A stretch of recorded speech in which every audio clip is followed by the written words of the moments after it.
요한복음 16장 13절 말씀 보겠습니다. 그러나 진리의 성령이 오시면 그가 너희를 모든 진리 가운데로 인도하시리니 그가 자의로 말하지 않고 오직 듣는 것을 말하시며 장래 일을 너희에게 알리시리라. 그가 내 영광을 나타내리니 내 것을 가지고 너희에게 알리겠음이니라. 무릇 아버지께 있는 것은 다 내 것이라. 그러므로 내가 말하기를 그가 내 것을 가지고 너희에게 알리리라 하였노라. 이 부분부터 먼저 한번 보겠습니다. 성령을 예수님께서 보내주시게 되죠. 성령을 또 다른 보혜사라고 말씀하셨고, 돕는 자, 간호사 이렇게 표현할 수 있는데, 그 말은 우리가 보통 언어 이 자체가 돕는다라고 하면 저쪽에서 조금 부족해서 돕는다 이런 생각을 갖게 되는데, 그런 의미와는 전혀 다른 돕는 자입니다. 얘는 아무것도 할 수 없네, 죄밖에 못 짓네 라는 차원에서의 돕는 자인데, 그 성령에 대해서 우리 지난번도 살펴봤지만, 그 성령께서 오시는데, 성령을 예수님이 보내준다는 것은 뭐 누구나가 다 알고 있는 일이죠. 그런데 예수님이 주가 되셔서 보내주시는 성령인데, 여기에 보면 성령은 자기 뜻을 말하지 않습니다. 그게 너무나 중요하죠. 오늘 교회가 성령을 받았다면 자기 뜻을 이야기합니다. 이건 성령의 역사라고 이야기하면 예수님의 뜻과는 상당히 거리가 있는 그러한 뜻들을 이야기하고, 그걸 뭐 성령의 역사라 이렇게 주장을 하는데, 독특한 것은 성령은 뭐 우리 신학적으로 배웠듯이 삼위일체 되시는 분 속에 포함된 한 분이죠. 삼위에 해당되는 그 성령이신데, 독특한 것은 성령은 자기를 증거하지 않는다는 겁니다. 재미있는 것은 요한복음 1장을 한번 보겠습니다. 1장 32절을 보게 되면,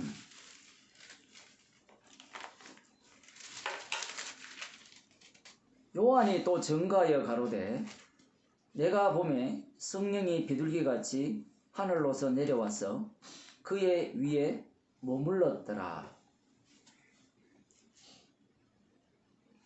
여기에 보면 세례 요한이 예수님께 물세례를 주시죠. 물세례를 주실 때, 물에서 올라오실 때 그 성령이 비둘기같이 예수님 위에 머물렀더라 이렇게 지금 표현이 되어 있거든요.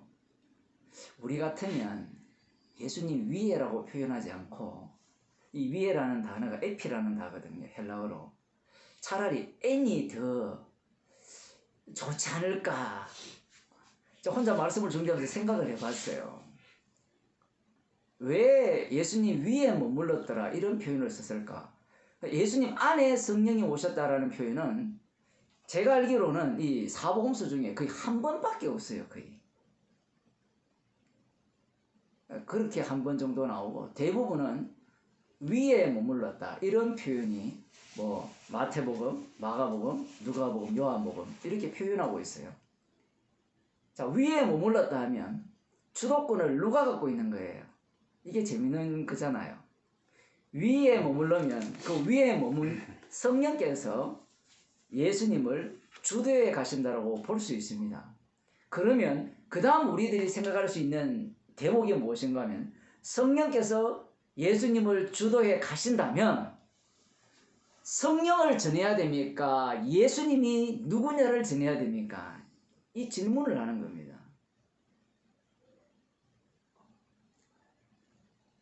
우리들 생각에는 보통 우리 인간들이 사는 세상에서는 어떤, 예를 들어 성령이라는 분이 오면 성령이 나를 이끌고 간다 쳤을 때는 성령 자신을 전하게 돼 있거든요. 구조가 보통 인도하는 사람을 이렇게 증거하도록 보통 그렇게 되어 있는데, 성령이 예수님 위에 머무르니까 예수님이 성령에 이끌려 움직이십니다. 철저하게 성령에게 이끌려 움직이시는데, 이끌려 움직이신다고 했을 때 예수님은 자기의 어떤 그 의지가 없느냐, 의지가 없는 것이 아니라 본인도 그 성령의 뜻에 함께 기꺼이 동참해서 따라 움직이십니다. 따라 움직이시는데 성령께서 예수님 위에 머물러서 예수님을 인도하시면서 마지막 자리로 끌고 가는 자리가 십자가에 걸려 죽으심이거든요. 그러면 성령께서는 누구를 증거하는가 하면 예수님이, 달리면 십자가에 못 박히신 예수님이 주님이심을 이렇게 드러내기 위해서 예수님을 그렇게 몰아가는 겁니다.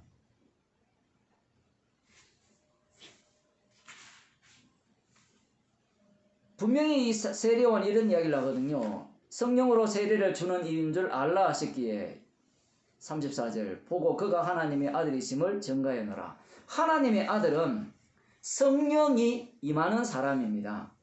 그럼 여기에서 곧장 확 뛰어넘어서 세례요한은 어디로 가는가 하면 성령이 누구 위에든지 그 위에 머물러 선 것을 보거든 그가 바로 성령으로 세례를 주인 줄 알라. 이런 지시를 받았어요. 하나님께로부터. 그 성령 세례를 주는 분이 누구냐라고 이야기하면 그가 바로 하나님의 아들이라는 거예요. 그러면 하나님의 아들의 조건은 성령 세례를 주실 수 있는 분이어야 되고, 그 한 단계 위에는 물로 세례를 받았을 때 성령이 그 위에 머물러야 된다는 겁니다. 조건이.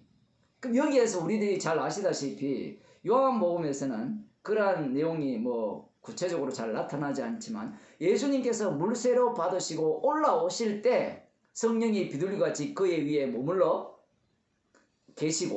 계셨다는 것은 계속 계셨다는 거거든요. 그리고 하늘이 열리고 하늘이 완전히 갈라졌죠.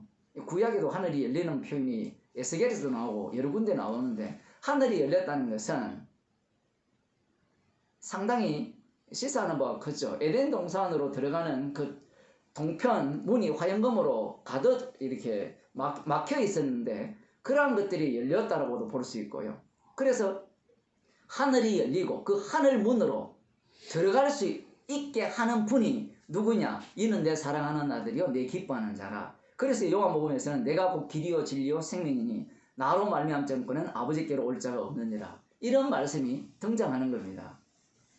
그래서 예수님께서 물세례 받고 올라오실 때 성령이 그 위에 머물러 것을 보고 세례요한이 이분이 바로 성령으로 세례를 주시는 분이다, 이분이 바로 하나님의 아들이다 라는 이야기를 한 거예요. 자, 여기에서 이제 원래 우리가 하고자 하는 이야기가 성령이 그 위에 머물렀다면 성령을 증거하는 예수가 돼야 되죠. 상식적으로 생각하면. 그런데 성령은 자기를 증거하지 않습니다. 누구를 증거해요? 십자가이신 예수님이 주님이심을 증거하죠. 그분이 주님이어야만 그분이 아버지께로부터 성령을 받아서 성령을 주실 수 있는 거예요. 성령 세례를 주실 수 있는 분이 된다는 겁니다.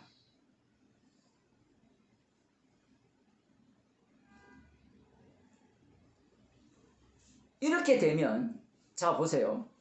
성령께서 오셔서 예수님 위에 머물렀을 때 성령이 하시는 일은 예수님이 누구신가를, 예수님 자신이 하나님의 아들임을 증거하는 차원에서 성령께서 예수님을 몰아가죠. 광야로 가서 마귀에게 시험도 받게 하시고 최종적으로는 십자가 달려 죽게 하셨단 말이에요.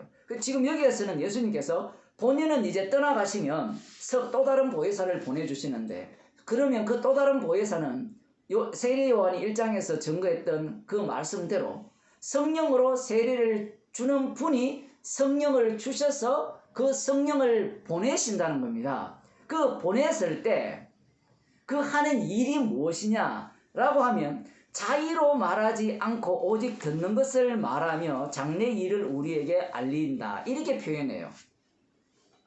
성령이 하시는 일이 별 차이가 없죠. 예수님 위에 머물렀을 때 예수님을 증거했잖아요.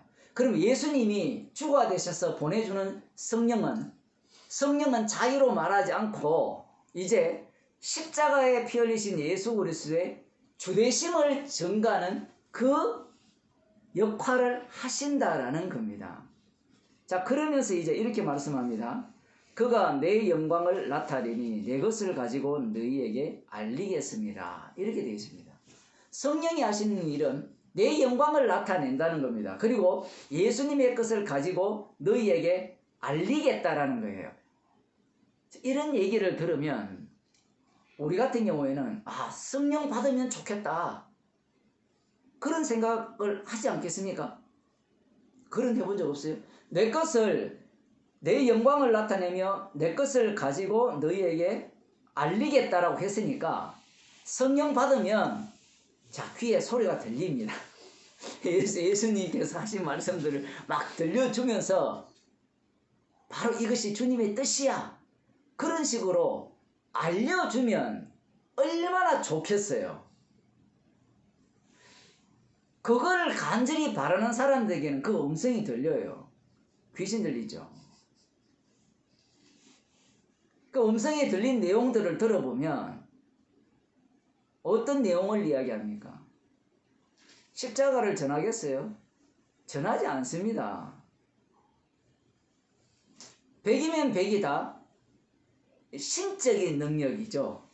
인간을 초월한, 그 인간이 꿈꾸는 뭐 기적이라든가 뭐 환상이라든가 뭐 그런 것들을 생각하고 그런 것들을 대부분 말합니다. 그런데 여기에서 성령께서는 자기 영광을 나타내지 않고 예수님의 것을 가지고 너희에게 나타낼 거다, 이렇게 표현해요. 문제는요, 이 말씀이 우리 읽었잖아요.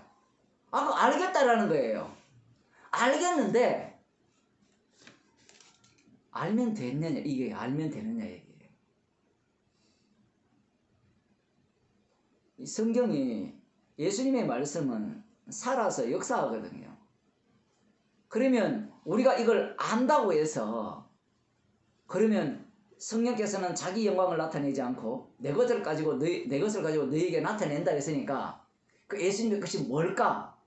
이런 식으로 우리가 공부를 해서 연구해서 성령께서 하시는 일을 우리가 추구해야 된다, 이렇게 우리가 접근할 수 있는데, 지금 이 말씀을 듣는 당사자, 제자들 한번 보세요. 이 예수님의 말귀를 못 알아듣죠.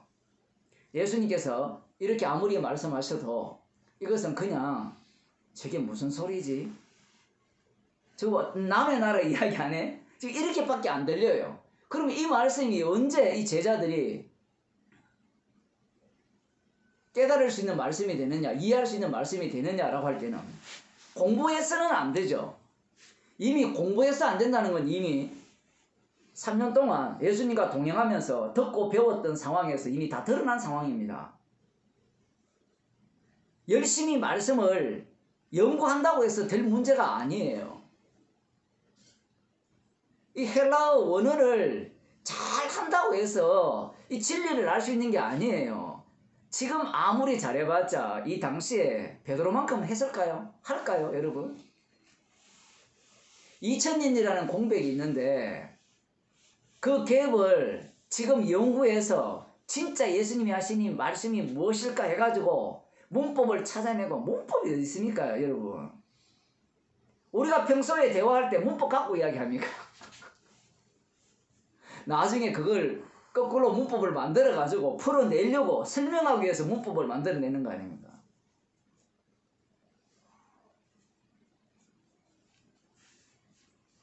제자들이 이미 예수님의 말씀을 배웠고 들었고 가르침을 받았어요. 눈으로 목격했어요. 그럼에도 불구하고 이 제자들은 이 예수님의 말씀을 이해를 못합니다. 그러면 언제 이게 이해가 되느냐? 주님이 영을 주셔야 돼요. 영을 주실 때 그 몸에서 실제적으로 일어나는 그 현상을 말씀하시는 거예요. 이 얘기는. 달리 말하면 성령이 임하지 않으면 절대 이 말씀과는 관련 없는 사람이 된다는 겁니다.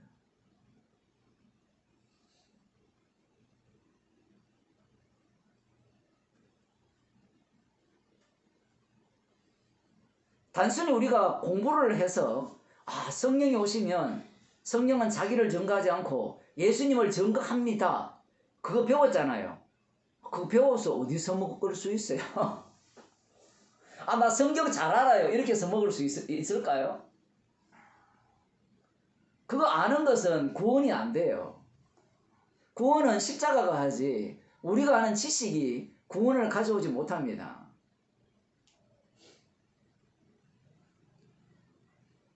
이렇게 이야기하니까 사람들은 또 어떻게 해석하는가 하면 성령이 내 것을 가지고 얘기한다 했잖아요. 그 예수님의 끝이라 했잖아요. 그럼 예수님의 끝이 뭘까요? 뒤에 보면 아버지의 것이 다 내 것이라 또 이렇게 표현하거든요. 그럼 아버지의 것이 뭐예요?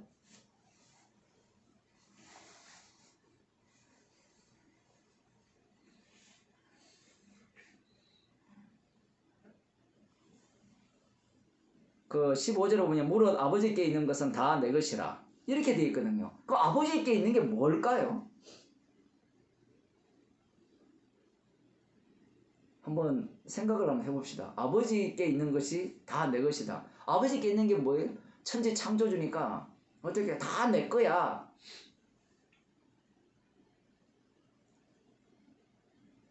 이 내용이 아버지께 있는 것이 다 내 것이라 했을 때는 주 개념으로 가야 돼요. 아버지가 주님이었거든요.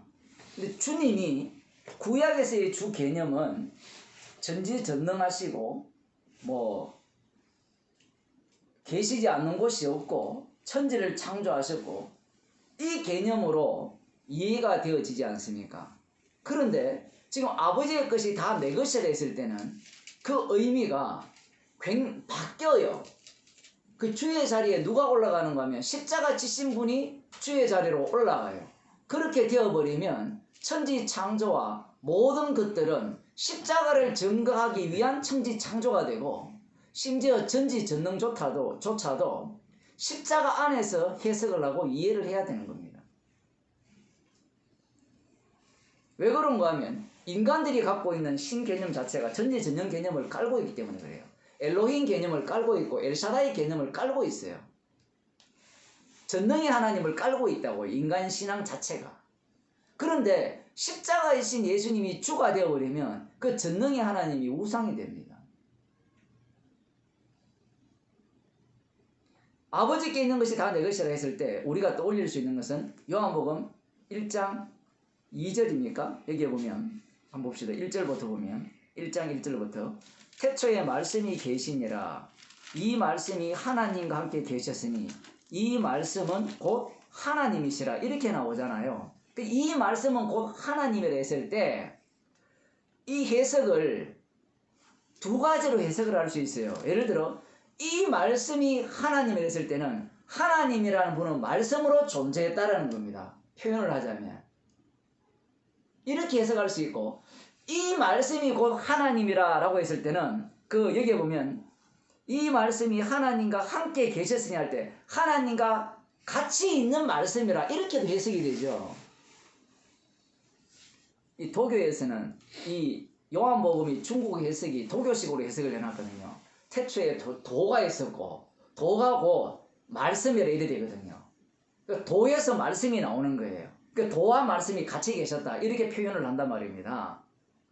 여기에서 보면 태초에 말씀이 계시니라 했을 때 이 말씀이 하나님과 함께 계셨으며 이 말씀은 곧 하나님이시라 했을 때는 하나님 자신을 표현하는 게 표현형이 말씀이 되겠죠. 지금 이 표현에 의하면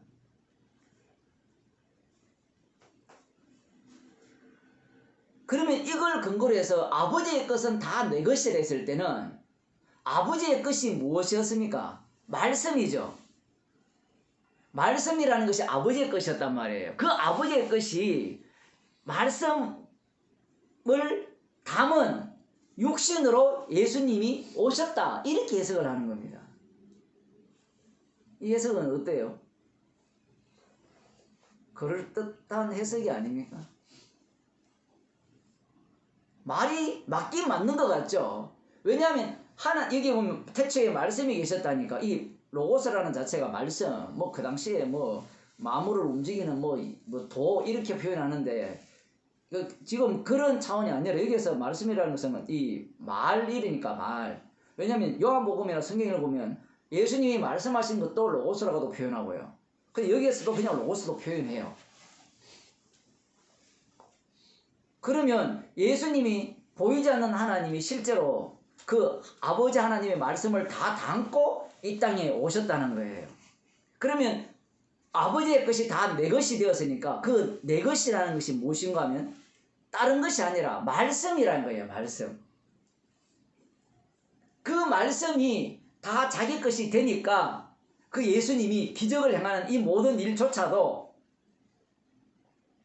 아버지 하나님의 일과 다르지 않는 일을 행할 수 있다는 거예요. 물론 어떤 사람들은 이걸 이제 육적으로 해석을 합니다. 제가 지금 이 얘기를 하는 이유가 뭔가 하면 사람들이 이 말씀을 너무나 소중하게 생각하기 때문에 그래요. 아까 전에 원어한다는 사람들이 왜 말씀 이야기하는 거면 이 요한복음을 읽어보면 어때요? 방금 제가 설명한 것이. 그들의 주장과 거의 똑같죠. 마지막에 남는 것은 말씀밖에 없어요. 왜? 말씀이 육신이 되었거든요. 말씀이 육신이 되었다는 의미 자체가 그 육신은 말씀을 담고 있었다는 얘기입니다. 말씀을 담고 있는데 성령이 오시면 예수님이 십자가 달려 죽으셔서 주가 되셔서 성령을 보내주시면 그 성령은 아버지의 것은 다 내 것이라 했으니까 내 것을 갖고 너희에게 다 알린다 했으니까 이 절차가 아버지, 아들, 성령 그 다음 누구한테 와요? 나에게 오는 거예요. 그러면 나에게 오는 게 뭔가 하면 말씀이 오는 거예요. 말씀.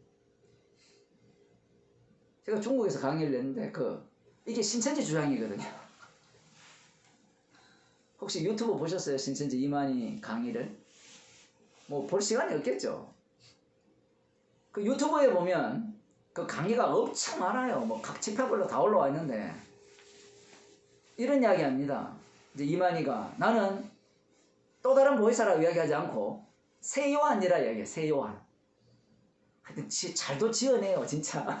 요한계시록을 자기만이 해석할 수 있다는 거예요. 왜? 그 당시에 사도 요한만이 요한계시록 그 상황을 하늘에 올라가서 다 보고 와서 이야기를 했다는 겁니다. 그런데 자기가 성경에도 없어요. 그냥 10장 갖고 이야기를 하는데 새 요한이라는 말조차도 없어요. 자기가 이제 새 요한으로서 다 보고 와서 여러분에게 알려준다는 겁니다. 그런데 어떻게 알려주는가 하면 요한복음 1장을 갖고 이야기하거든요. 요한계시록 1장. 1장을 보면 이것을 읽는 자와 듣는 자들과 지키는 자들이 복이 있다. 이렇게 되어 있거든요. 1장 3절에 보면. 그 읽는 자는 단수고 듣는 자들은 복수고 지키는 자들은 복수고 그런 이야기를 해요. 그런 이야기를 하면서 그 읽는 자가 누군가 하면 바로 그 당시에는 사도 요한이었고 지금은 이만희 자신이라는 거예요. 보혜사 공격을 하도 하니까 이제 자기가 새 요한 일을 하는 겁니다. 그러면 듣는 자들과 지키는 자들은 누구냐라고 했을 때는 만민교회죠. 만민교회. 만국의 교회들. 그들이 누구예요? 14만 4천이라는 겁니다. 그러면서 하는 말이 그 읽는 자가 계시록을 하늘에서 보고 온 대로 풀어준다는 거예요. 정말 이게 얼마나 웃기는 이야기인가 하면 지금 사도 요한이 하늘에서 보고 온 이야기를 다 풀어줬거든요. 풀어줬는데 또 풀어준대요. 그 말도 웃기는 이야기. 지금 성경 자체가 이미 다 풀린 거예요. 왜 안 풀리느냐 했을 때는 비밀이기 때문에 안 풀리는 겁니다. 성경은 아무리 풀어도 안 풀리는 거예요. 왜? 오로지 십자가의 영만 이 말씀을 갖고 일을 하시기 때문에 그래요. 인간이 풀 수 있는 게 아닙니다. 근본적으로. 자, 거기에서 이 사람이 하는 얘기가 뭔가 하면 이런 똑같은 논리예요. 말씀, 이 얘기를 하거든. 요한복음 1장을 이야기합니다. 이만희가. 말씀이 육신이 되지 않았느냐? 예수님 속에 말씀이 가득 차 있었다는 거예요. 아버지 뜻이 가득 차 있어서 그 뜻을 실현했다는 겁니다. 그리고 그 뜻을 알려줬는데 그 뜻을 제자들에게 알려줬고 이제 제자들 중에 사도 요한에게 알려줬고 전수가 된다는 겁니다. 그리고 이제 이 동방에 이 변두리 이 대한민국에 나 이만희에게 이 계시가 떨어져서 이 성경을 해석할 수 있는 그러한 능력을 줬다는 거예요. 여러분이 이 얘기 들으면 거부감이 있어요, 없어요? 여러분들이야 거부감이 있죠. 근데 일반 교회 다니는 사람들은 거부감이 있을까요, 없을까요? 별로 없어요. 목사들 설교 한번 들어보세요. 주께서 나에게 이 말씀을 깨닫게 해줬다 하거든요. 주께서. 제가 지금 하는 이야기가 무슨 얘기인가 하면 성령을 보내주면 그들은 성령을 받아본 적이 없기 때문에 그들이 붙들 수 있는 걸 붙들어내는 방식이 뭔가 하면 말씀이라는 거예요. 그럼 말씀이 뭐냐라고 하면 성경이라는 거예요. 그럼 성경을 정확하게 해석을 하면 그게 제대로 된 성령의 해석이고, 달리 말하면 하늘에 올라가서 계시 받아와서 하는 해석이고, 그래서 그 해석을 정확하게 해서 그걸 믿으면 구원을 얻는다는 게 신천지예요. 근데 신천지만 그래요? 혹시 우리는 안 그렇습니까? 제대로 된 해석을 듣고 배우면 구원을 얻는다 생각 안 해요? 그러면 질문, 그러면 제대로 된 해석 없이 구원이 됩니까? 라고 물어보면 사도 바울은 해석 없이 구원받았어요.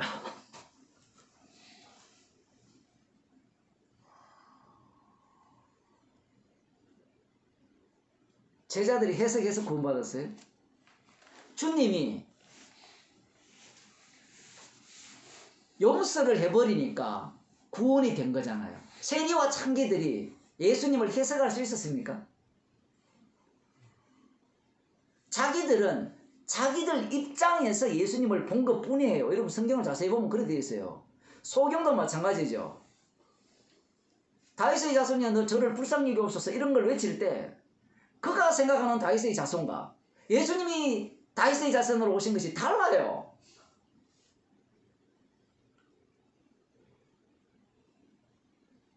그들은 구약을 볼 때 육적으로 보는 겁니다. 구약을 보게 되면 다윗의 자손이 오시면 눈먼 자가 눈을 뜨고, 그죠? 기머거리가 덮고 절름머리가 걷는다. 이런 내용이 예언이 되어 있거든요.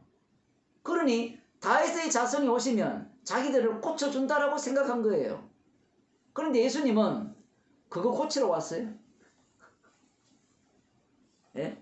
그거 고치면 천국 갑니까? 고치면 천국 가요. 왜냐하면 고쳐서 구원을 얻었으니까. 그런데 중요한 것은 잘 들어야 돼요.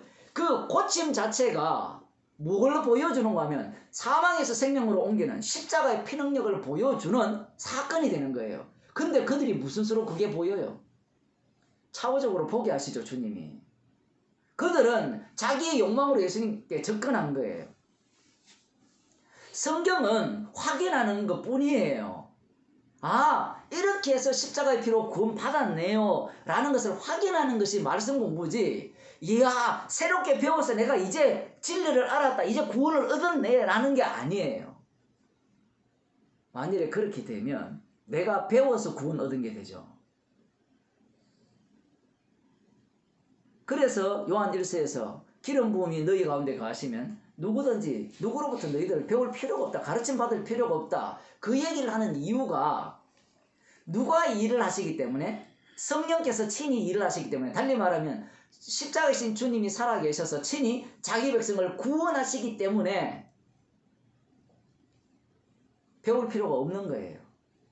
그러면 왜 배웁니까? 이렇게 왜 배웁니까? 배울 필요가 없다는 것을 확인하기 위해서 배우는 거예요. 그렇지 않으면요, 이게 복음이거든요. 그렇지 않으면 결국은 구원은 누구한테 달렸는가 하면 잘 가르치고 잘 정리하고 머리 좋은 사람은 다 구원받아요. 똑똑하게 배우면 되니까.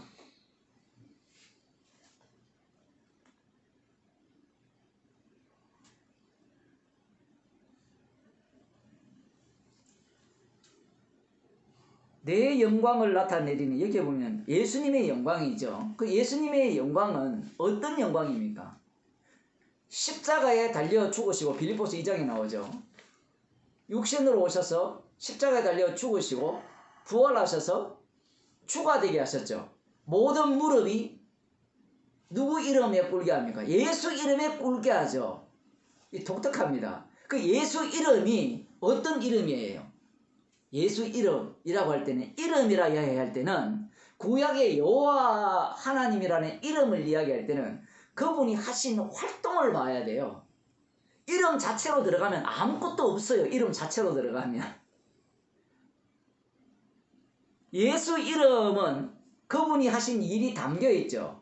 여호와 이름으로 오셨는데 주의 이름으로 오신 분이 그 이름대로 이 땅에 나왔잖아요. 하나님의 아들은 성령으로 세례를 주는 분이죠. 세례를 주려면 반드시 물세례 받으시고 그 위에 성령이 머물러야 되는 분이어야 됩니다. 달리 말하면 죄 있는 육신을 입고 오셔서 십자가에 달려 죽으시고 부활하셔서 주님이 되셔야만 성령을 주실 수 있는 분이에요. 예수 이름에 꿇게 하셨다 했을 때는 모든 인간이 십자가 외에는 자랑할 것이 없다가 나와야 예수 이름에 꿇는 거예요. 사람들이 예수 이름에 꿇는다고 하니까 예수 이름에 내가 꿇겠습니다. 이게 꿇는 게 아니고, 주의 자리가 돋보이려면 주의 자리에 어떻게 올라갔습니까? 십자가에 달려 죽으시고 올라가셨죠. 그러면 죽으신 이유를 상대 쪽에서 보여줄 때 이게 그 플러스 마이너스죠. 음극 양극이라 표현하면 예수님이 마이너스라면 이쪽은 플러스가 돼야 되잖아요. 이게 이렇게 짝이 맞아야 그 이름에 무릎을 꿇는 것이 되거든요. 근데 이 사람들은 영광을 돌린다 하면 내가 무릎을 꿇어서 찬양합니다라고 해버리거든요. 그럼 찬양하는 자신은 의인이 되잖아요. 괜찮은 인간이 되고. 그 영광을 다 자기가 돌리는 거예요. 그 영광을 돌리는 분은 십자가이신 예수님 뿐이에요. 십자가이신 예수님 뿐이려면 우리는 죄인이 되는 것밖에 없습니다. 그래서 여기에 보면 내 영광을 가지고 너희에게 알리겠습니다 라고 하면 앞부분에 나왔죠. 그 12절 9절부터 성령이 오면 죄에 대해 의에 대해 세상 임금에 대해서 책망하시죠. 그 십자가의 영광이죠. 그 십자가를 갖고 너희에게 알린다는 거예요. 그러면 이게 히브리서면 하나님의 말씀은 살았고 운동력이 있어 좌우의 날선 금과 같이 다 홍과 영과 골수와 모든 걸 찔러 쪼개기까지 하는 거예요. 그렇게 하면 십자가 외에는 자라날 것이 없는 영원한 대제사장만을 돋보이게 하는 몸이 되는 겁니다. 그 작업을 누가 하시는가 하면 성령께서 하시는 거예요. 내 것을 가지고 너희에게 알리겠습니다. 무릇 아버지의 것은 있는 것은 다 내 것이라. 그러므로 내가 말하기를 그가 내 것을 가지고 너희에게 알리리라 하였노라. 이 얘기는 뭔가 하면 원래 아버지가 주의 자리에 계셨는데 이 주의 자리가 바뀌어진다 했죠. 지난번에 말씀드렸죠. 구약에는 주가 누군가 하면 여호와 하나님 한 분뿐입니다. 그런데 중간중간에 주가 두 분이 등장하거든요. 그 당시에는 눈치를 못 채요. 예수님이 그 부분을 해석해 주죠. 다윗이 주께서 내 주에게 이르시되 주가 둘이죠. 그러면 분명히 구약에 보면 그 이사야 같은 데 보면 주는 우리의 아버지시라 이래 돼 있거든요. 주는 우리의 아버지시라. 그 주가 누군가 하면 여호와 하나님이거든요. 여호와 하나님이 우리의 아버지신데 갑자기 신약으로 넘어오면 그 여호와 하나님이 아버지가 아들하고 갈라져요. 손오공같이. 주 여호와가 아버지인데 신약으로 오면 예수님에 의해서 아버지와 아들과 이렇게 나누어지는데 그 원래 구약의 아버지가 주였는데 그 아들이 주의 자리로 올라가는 겁니다. 지금 그 얘기를 하는 거예요. 아버지의 것은 다 내 것이라는 말은 이건 하나를 공격하는 겁니다. 첫째, 구약적인 주 개념을 먼저 공격해요. 그게 우상이야라고 공격하면서 내가 바로 십자가 지고 부활한 내가 바로 주님이야 라는 것을 예수님께서 설명하는 거예요. 그게 성령의 일이에요.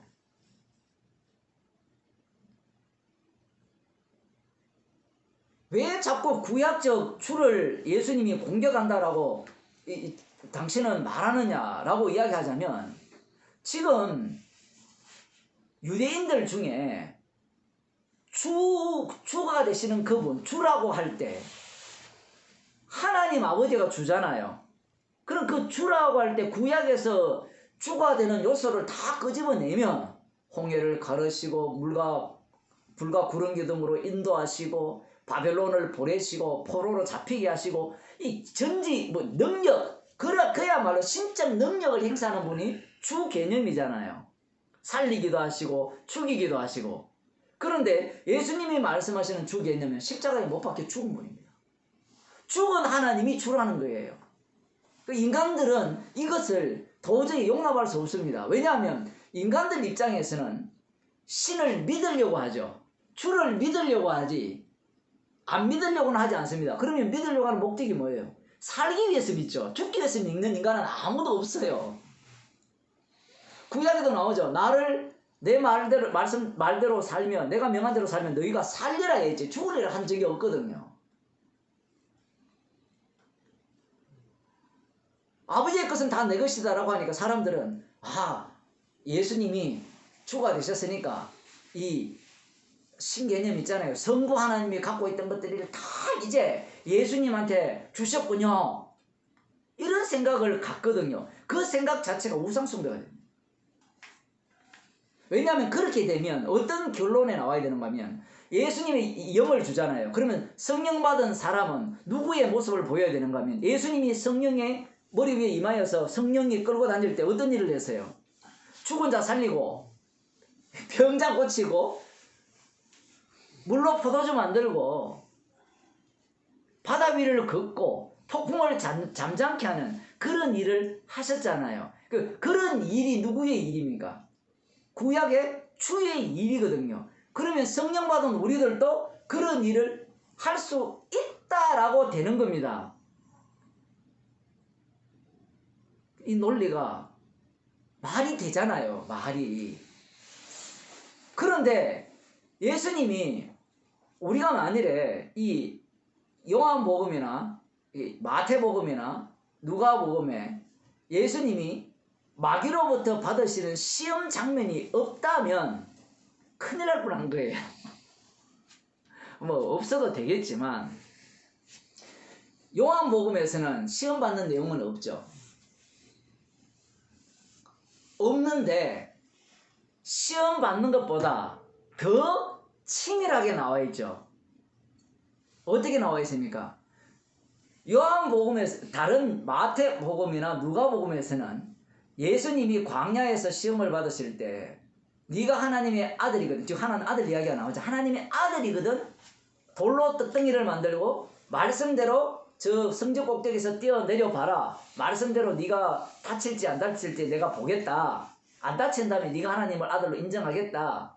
하나님을 시험하지 말라. 이렇게 예수님 말씀하시니까 내한테 절하라. 천국 만의 건세와 영광을 너에게 주겠다. 이렇게 이야기했단 말이에요. 그러니까 하나님 아들 개념 자체가 이미 이 세상에서는 확정되어 있죠. 돌로 떡덩이 만드는 것, 신적 기적을 행하는 것, 종교적 기적을 행하는 것, 그 다음 건세와 영광을 갖는 게 하나님의 아들이에요.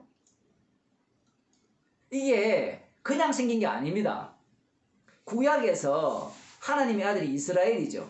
이스라엘 가운데 이러한 일들이 일어났단 말이에요. 그러면 하나님의 아들이 되려면 최소한 성경대로 해야 된다는 게 인간이 갖고 있는 사고방식입니다. 그게 마귀가 갖고 있는 사고방식이고요. 그게 하나니까. 그런데 이 마태복음이랑 누가복음에서는 예수님이 그걸 거부하셔 놓고 그 일을 행하시는 거예요. 그런데 일을 행하시면서 그 사건에 대한 본래적 의미들이 잘 나타나지 않습니다. 그렇죠. 마태복음이나 누가복음 이렇게 보면 그 병자 고치고 난 뒤에 이 병자 고친 의미는 본래 죄에서 구원하는 거야. 이런 설명이 없어요. 그냥 사건만 나열되어 있죠. 사건만. 간단하게. 한번 봅시다. 마태복음 보면 이 예수님께서 산상설교가 끝난 이후에 8장에 보면 물론 우리 연약한 것을 친히 담당하시니라 이런 내용이 나오지만 8장 후반부에 보면 1절에 보면 예수께서 산에서 내려오시니 허다한 무리가 쫓으니라 한 문둥병자가 나와 절하고 가로되 주여 원하시면 저를 깨끗게 하실 수 있나이다 하거늘 예수께서 손을 내밀어 저에게 대시며 가라사대 내가 원하노니 깨끗함을 받으라 하신대 즉시 그의 문둥병이 깨끗하여진지라 예수께서 이르시되 삼가 아무에게도 이르지 말고 다만 가서 제사장에게 네 몸을 보이고 모세의 명한 예물을 드려 저희에게 전가라 하시니라. 끝. 뭐 없어요. 그러면 보통 이 본문을 해석하면 아 예수님이 구약을 이루기 위해서 오셨구나 이 정도밖에 안 나오죠. 여기에 이 문둥병자의 죄가 나옵니까 안 나옵니까? 안 나오죠. 그죠? 예수님께서 죄를 용서했다는 게 나옵니까 안 나옵니까? 그런 내용이 없잖아요. 구체적으로. 이런 게 성경이 재밌는 겁니다. 재밌다고 표현해야 되나? 어떻게 흥미롭다 이야기해야 되나? 아니 마귀에게 시험을 받았다면 이렇게 마무리해서는 안 되는 거거든요. 마귀한테 거절을 했잖아요. 그러면 이렇게 해석해야 되죠. 끝에 가서는 자 봐 내가 하나님의 아들로서 네가 인정되느냐? 인정됩니다. 여기 문둥병자 나와 절하여 가로되 주여 원하시면 저를 깨끗이 하실 수 있다 했잖아요. 너는 병이 낫기를 원하느냐? 병이 낫기를 원하느냐? 내가 병 낫게 해주기를 원하느냐? 그게 바로 마귀가 나를 시험한 내용이다 라고 지적을 해야 되죠. 하나님을 시험하지 말라 해야 되죠. 진짜 하나님의 아들은 죄 용서하는 분이에요.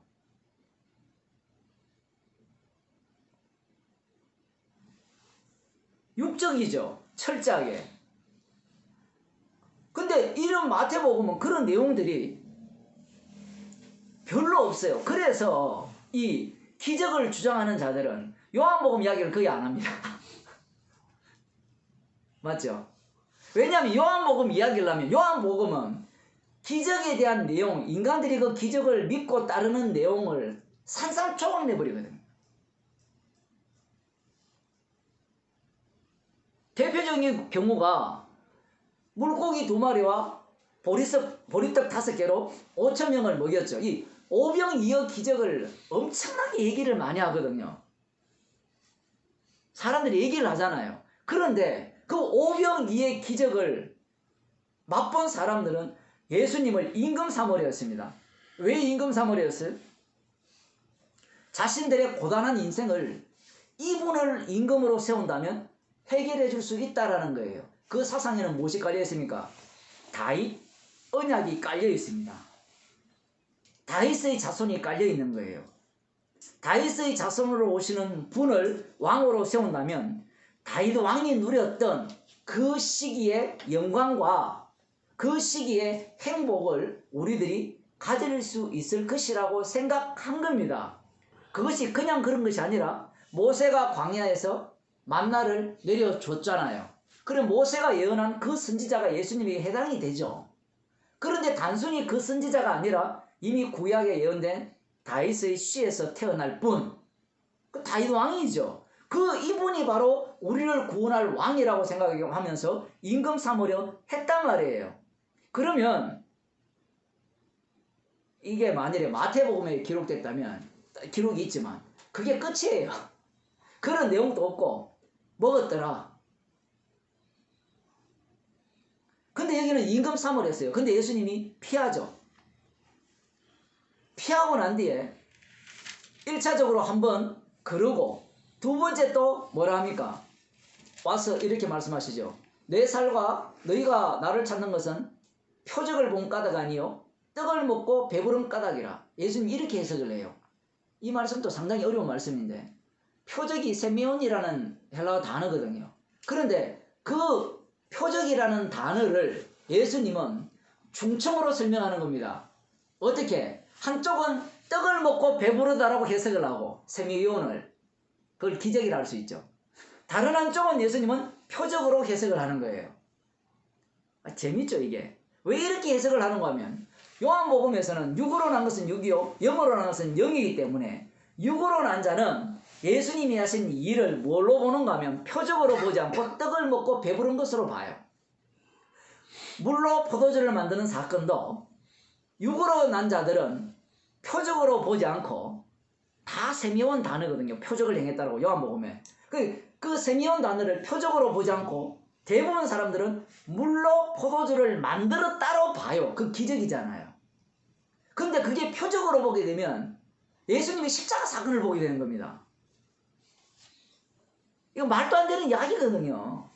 자, 어쨌든 예수님이 너희들이 나를 따르는 것은 떡을 먹고 배부른 까닭이지 표적을 본 까닭이 아니라 상대가 못 알아듣잖아요. 육이기 때문에. 그래도 다 쫓아 보내요. 심지어 제자들조차도 다 쫓아 보내잖아요.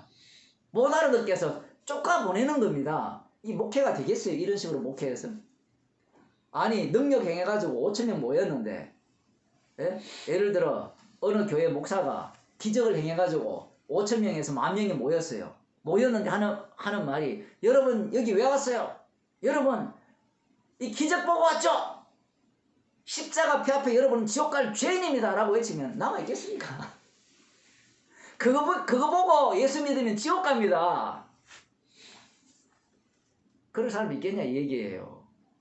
없죠. 근데 요한복음은 그 내용을 설명합니다. 예수님이 친히 육으로 난 것이 무엇인지 영으로 난 것이 무엇인지를 소상히 알려주죠. 물론 알려준다고 해결된 문제는 아니지만, 그래서 마지막에 제자들에게 너희도 가려느냐 하니까 영생의 말씀이, 주여 영생의 말씀이 여기 계시면 우리가 니게로 가겠습니까? 라고 이야기를 하잖아요. 그때 예수님이 뭐랍니까? 네가 내 택했니? 내가 너희 12를 택했어. 너 중에 하나는 마귀다. 이렇게 설명을 하는 거예요. 이렇게 되면 기적 자체가 뭐가 됩니까? 인간들을 구워 넣는데 도움이 됩니까? 안 됩니까? 하나도 안 되죠. 저만 이해했습니까? 기적이 도움이 돼야 안 돼요. 표적이. 구워 넣는데 도움이 하나도 안 되죠. 오히려 그 표적이 그들의 본성만 드러내고 걸림돌이 된 거예요.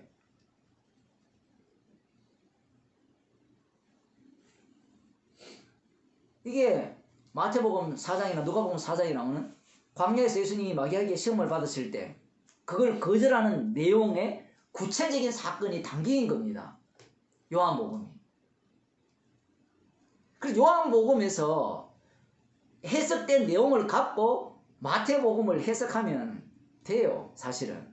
물론 마태복음 4장이나 누가복음 4장을 갖고 해석해도 되고 결국 십자가로 해석을 해야 되는데, 그렇지 않고 그냥 말씀을 믿자 하면 그것은 결국 마귀짓밖에 안 돼요. 그 다음 또 한 가지 사건을 더 보면 그 요한복음 9장에 보면 소경 이야기가 나오잖아요. 왜냐하면 이 다른 마태복음이나 누가복음이나 마가복음에서 소경이 눈 뜬 게 나오거든요. 근데 별 내용이 없어요. 소경이 눈 뜨고 갔다. 물론 뭐 네 죄 사함을 받아라 이런 내용은 있지만, 그런데 여기에 보면 9장에 보면 매우 구체적인 내용이 나오잖아요. 인자가 온 것은 세상을 심판하기 위해서 왔다라고 하죠. 그럼 어떤 심판을 하는가 하면 보는 자들은 보지 못하게 하고 보지 못한 자들은 보게 한다는 거예요. 이 말씀이 얼마나 어려운가 하면 보지 못하는 자들이 누구냐라고 할 때는 우리가 볼 때는 세상 모든 사람들이 보지 못하는 자들이잖아요. 근데 이건 거꾸로 생각해야 돼요. 빛이 어둠 가운데 왔죠. 어둠이 깨닫지 못했죠. 깨닫지 못한다는 것은 자기가 보지 못한다는 겁니까? 본다는 겁니까? 이 두 가지가 다 해당될 수 있잖아요. 본다는 말도 되고 보지 못하는 말도 되는데 주님 입장에서는 보지 못하는 소경이고 자기들 입장에서는 본다는 주장이에요. 그러니까 예수님이 보지 못하는 자들은 보게 하고 보는 자들은 보지 못하게 하려 함이라는 말씀은 예수님의 말씀 속에서만 이루어지는 내용이에요. 저쪽은 절대로 이 말씀 속에 합류할 수 없어요. 무슨 얘기인가 하면 성령 받은 사람만 예수님이 보는 자들은 보지 못하게 하고 보지 못하는 자들은 보게 하시는 군요를 인정하는 거예요. 보지 못하는 자들은 원래 보지 못하기 때문에 본다고 하기 때문에 그 말씀에 해당 사항 없음이에요. 없음. 해당 사항이 없어요. 성령을 받아야 내가 보지 못하는 자였구나를 알게 되고, 성령을 받아야 보지 못했는데 보는 자가 되었구나를 알게 되고, 그걸로 끝나는 게 아니고요. 다시 보게 되었는데 보지 못하는 자가 돼요. 그래서 날마다 죽는다라고 표현하는 겁니다.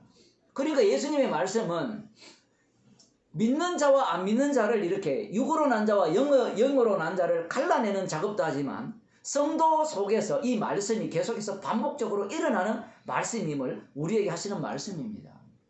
요한복음 9장에서는 얘기하는 게, 다시 돌아가서 그렇게 보게 되면 굉장히 구체적으로 육으로 난 것이 무엇인지가 분명하죠.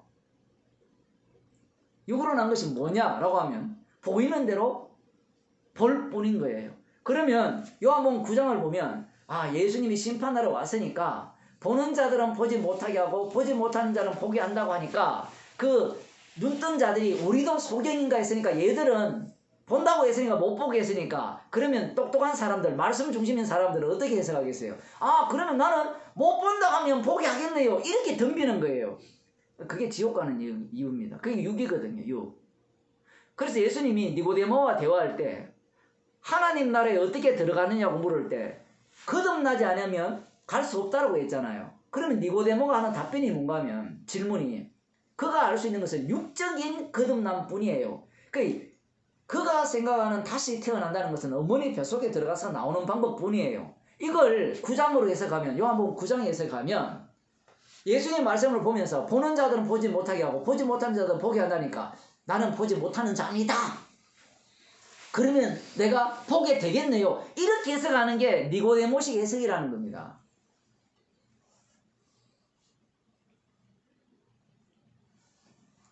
그래서 지금 9장에 보게 되면 굉장히 이 마태복음과 누가복음과 다르게 과학적으로 보면 해부를 다 해놓은 거예요. 이렇게 되어버리면 요한복음에서의 어떤 기적이라든가 이 표적 있죠, 세미형, 그 표적을 둘로 확실히 쪼개버리죠. 마태복음이랑 누가복음, 마가복음에서는 둘로 쪼개는 내용이 없어요. 거의 분명히 있어요. 있는데 사건만 많이 기록해놨기 때문에 그 의미는 사실은 있긴 있는데 잘 이렇게 보기가 힘들죠. 근데 요한복음에 들어가면 그 내용들이 한 사건을 갖고 완전히 둘로 쪼개서 육으로 보는 자와 영으로 보는 자를 완전히 갈라버립니다. 다시 여기 와서 예수님께서 아버지께 있는 것은 다 내 것이라, 그러므로 내가 말하기를 그가 내 것을 가지고 너희에게 알리리라 하였노라, 이렇게 했을 때는 성령께서는 예수님의 것을, 아버지의 것은 다 내 것이니까 예수님의 것을 가지고 알린다 했잖아요. 그럼 예수님의 것이 뭐냐라고 했을 때는 요한복음 1장은 말씀이 육신이 되어 우리 가운데 거하심에 우리가 그 영광을 보니 아버지의 독생자의 영광이요 은혜와 진리가 충만하더라라고 말씀하시면서, 그 예수님을 세례 요한이 어떤 분으로 규정하는가 하면 세상 죄를 지고 가는 하나님의 어린 양으로 규정하는 거예요. 말씀이 육신이 되었는데 핵심은 하나님과 함께하는 분이었잖아요. 그 하나님이 함께하는 분인데 그분이 하나님의 아들인데, 하나님의 아들이라면 이게 거꾸로 규정된다 했죠. 요한복음에서는 분명히 1장에서는 태초에 말씀이 계시느라 이렇게 들어가지만 예수님이 아버지를 규정하지 아버지가 예수님을 규정하지 않습니다. 예수님 자신을 믿는 자가 아버지를 믿는 것이 되고, 지금 요한복음 14장부터 계속 그 이야기 하거든요. 나를 영광스럽게 하는 게 아버지를 영광스럽게 하고, 나를 믿는 것이 아버지를 믿는 것이고, 나를 주님으로 믿는 것이 아버지를 주님으로 믿는 것이다, 이렇게 설명하시거든요. 그래서 아버지께 있는 것을 다 내 것이라, 그러므로 내가 말하기를 그가 내 것을 가지고 너에게 알리라 했을 때는, 이 예수님의 것이 뭐냐 할 때는 아까도 그런 얘기했지만 대부분 사람들이 예수님의 것은 말씀이라 생각해요. 예수님의 것이 말씀이라 생각하는 게 개혁주의 교회부터 시작해서 다 그렇게 생각해요. 예수님의 것이 뭐냐라고 하면 성령은 오셔서 주의 뜻을 알려준다는 겁니다. 그럼 주의 뜻이 뭐냐? 말씀이라는 거예요. 그럼 말씀이 뭐냐? 주님이 알려주신 그 말씀의 내용이라는 건데, 그 내용이 사실은 십자가를 이야기하고 있는데 어떻게 살 거냐를 생각하는 겁니다. 말씀이 십자가가 되면 어떤 인간도 구원을 얻을 수 없다라는 결론이 나와야 되는데, 말씀이 십자가가 되지 않고 이 언어, 이 문자죠. 성경 계시라는 이 내용이 되어지니까 어느 인간도 구원을 얻을 수 없다는 게 되는 게 아니라 누구든지 구원을 얻을 수 있다라는 논리가 되죠. 왜? 그 말씀을 내가 알고 깨달으면 구원을 얻을 수 있다라고 생각하기 때문에 그렇죠. 사람들이 성경 공부를 왜 합니까?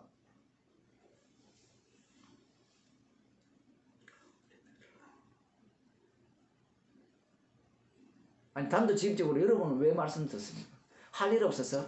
시간 남아 돌아서? 그런 건 아니잖아요. 일하다가 힘들게 오셨는데. 왜 성경을, 말씀을 들어요? 이거 참 어려운 질문이죠. 그냥 주님이 보냈다라고 하는 게 정답인데, 그죠? 물으면, 주님이 보내셔서 하십니다. 그 정답을 이야기는 하고 싶은데,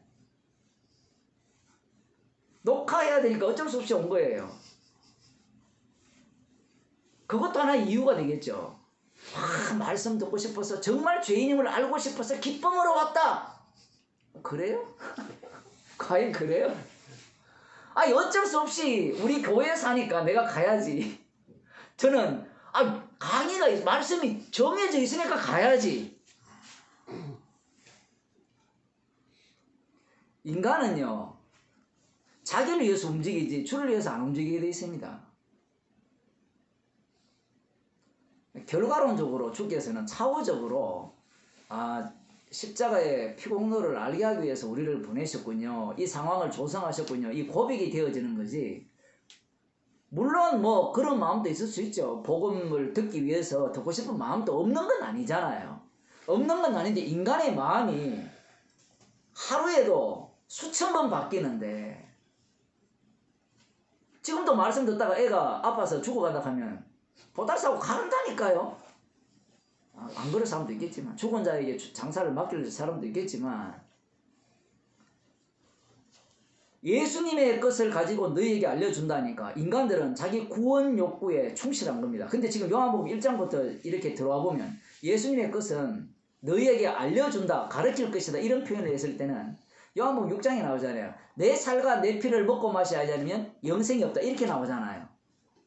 내 살과 내 피를 먹고 마신다는 것이 그 십자가에 달려 함께 죽고 산다는 이야기잖아요. 달리 말하면 십자가만 자랑한다는 얘기인데, 갈라디아서에 하면 십자가 외에는 자랑할 것이 없다.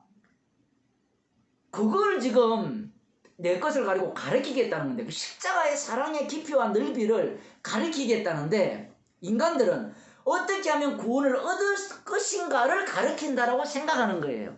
이 접근이 다르죠. 구원파나 뭐 신천지나 다락방이나 진리를 제대로 배워서 천국 가겠다는 이야기와는 전혀 다르잖아요. 성령은 십자가의 사랑을 가리키는 거지, 그 사랑의 깊이와 넓이를 가리키는 거지, 구원 얻는 방식을 가르쳐 주는 게 아니에요. 구원 얻는 방식으로 접근하면 예수님을 제거하게 되어 있습니다. 그래서 지금 이 누가 여기에 해당되느냐라고 하면 이 사도행전을 한번 봅시다. 사도행전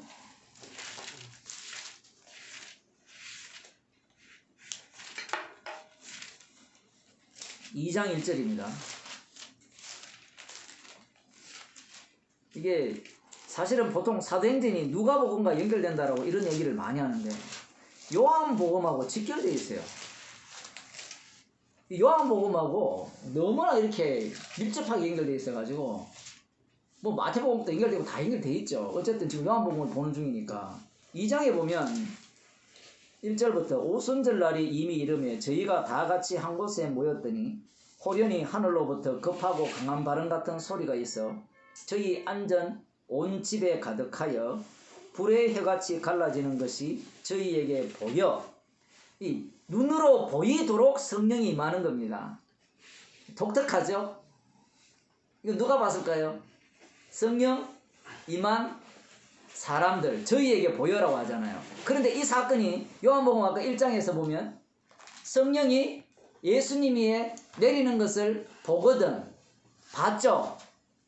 세례 요한도 봤고 예수님도 보셨거든요. 그러면 우린 또 욕심이 생기죠. 우리도 성령 내리는 거 한번 보고 싶다니까. 그게 안 보이니까 내 마음이 뜨겁더라.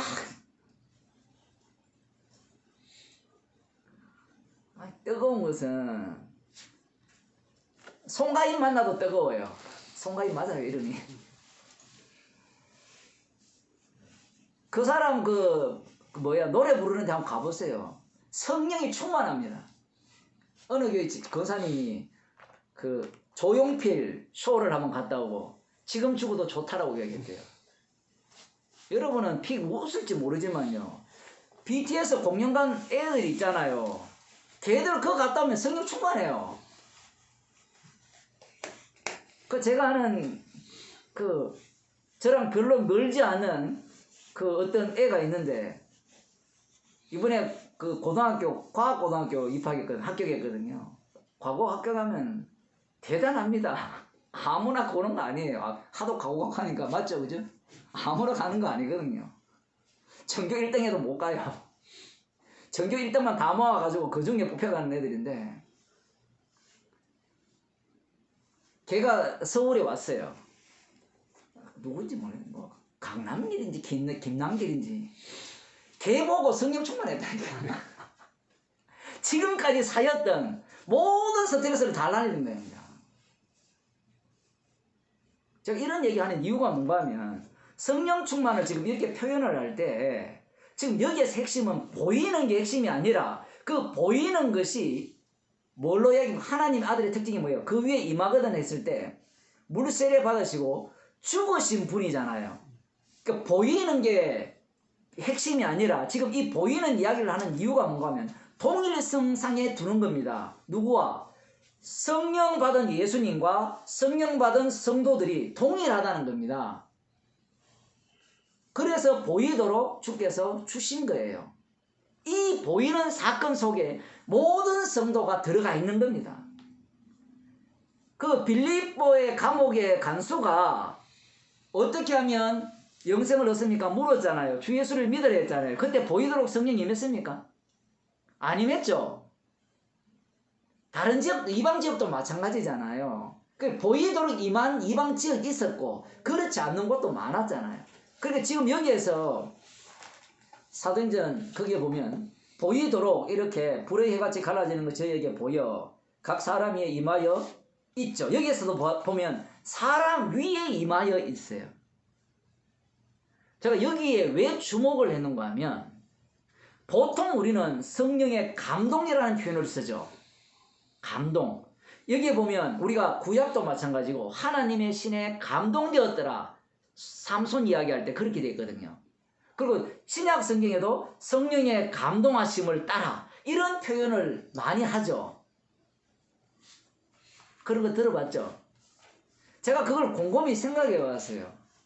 감동이라는 표현을 쓰면 어떤 의미가 있는가 하면요, 뭔가 옆에서 자극을 주면 내가 감동을 받죠.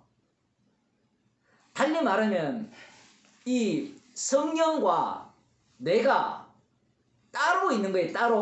따로 있는 게 아니라 성령이 나를 이렇게 집어삼키죠. 예를 들면 성령이 잡아삼켜서 이 내부는 내가 그대로 있는 겁니다. 표현을 하면 그 성령께서 이 사람을 끌고 다니면서 자기 정인을 삼는데, 감동이라고 이야기하면 어떻게 되어버리는가 하면 우리 전파를 쫙 주면 갑자기 이게 진짜 모든 게 바뀌는 거 있죠.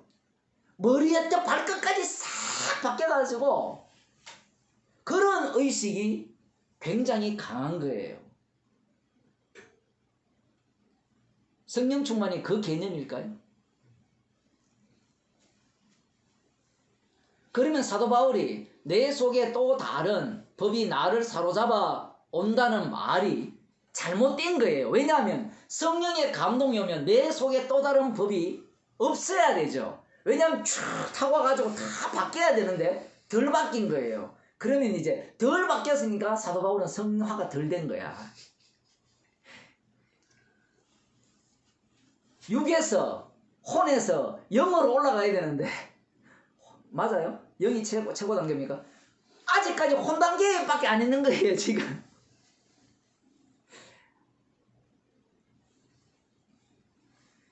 성령이 그들 위에 이렇게 보면 각 사람 위에 임하여 있죠. 임하여 있고 저희가 다 성령의 충만함을 받았다라고 하죠. 성령으로 충만하게 채워졌다라고 할 때, 이 충만하게 채워졌다고 할 때 우리는 어떤 생각을 하는가 하면 들어가서 다 바뀌었다 이런 생각을 하는데 그런 차원이 아니에요. 이걸 로마서 8장에서는 성령의 인도하심이라 표현합니다.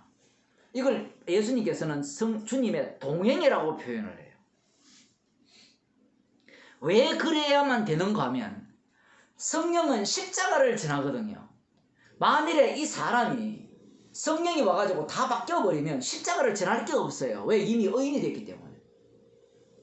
십자가가 전파되려면 성령은 이 사람을 끌고 다니면서 끊임없이 죄를 끄집어내야 되는 겁니다.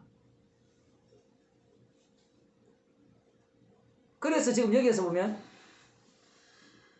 성령의 말하게 하심을 따라 다른 방언으로 말하기를 시작하니라 이렇게 나오거든요. 성령의 말하게 하심을 따라, 이게 재밌죠?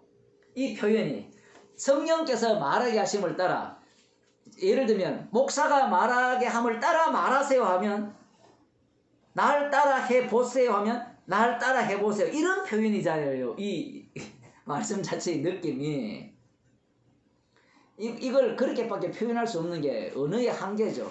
달리 말하면 이들은 성령께서 그들에게 주도권을 갖고 그 말하게 한 거예요. 예를 들어 그 민수기에 나오죠. 민수기에 보면 발람 선지자가 당나귀를 타고 가다가 당나귀가 막 이 꼴짝이에 들어가서 그 담 울타리에서 막 하니까 당나귀가 말을 하죠. 내가 언제 당신한테 이런 일을 한 적이 있냐. 앞에 지금 하나님의 사자가 칼 들고 있는데 당신 살리려고 내가 이렇게 했다 말을 하잖아요. 그런 케이스로 보면 돼요.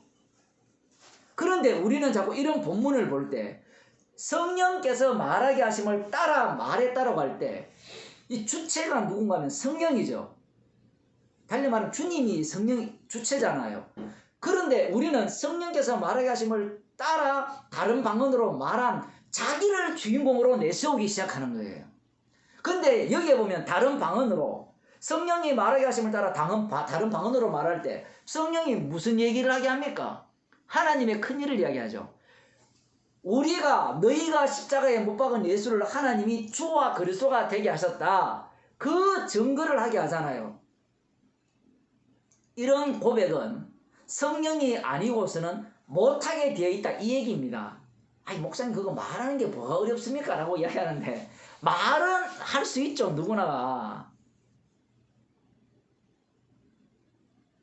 그래서 예수님께서 나더러 주여 주여 하는 마다 천국에 들어갈 것이 아니오라고 해버렸어요 벌써. 마태복음 7장이니까 6장에서.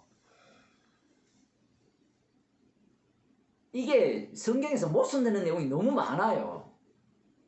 그래서 지금 성령께서 그들에게 충만하게 부어주니까 그들에게서 뿜어져 나오는 게 성령의 말하게 하심을 따라 다른 방언으로 말했다라고 할 때 오늘 본문에 의하면 예수님의 뜻을 갖고 누가? 성령이 말했죠. 분명히 오늘 본문에서는 내 것을 가지고 너희에게 알리겠다 했잖아요. 그러면 너희에게 알리겠다 할 때는 야야 이거야 라고 알려줘서 알린다 이런 생각을 우리들이 갈 수 있지만 성령을 따라서 말하는 것은 성령께서 말씀하신다 이 얘기입니다. 이용할 뿐이에요.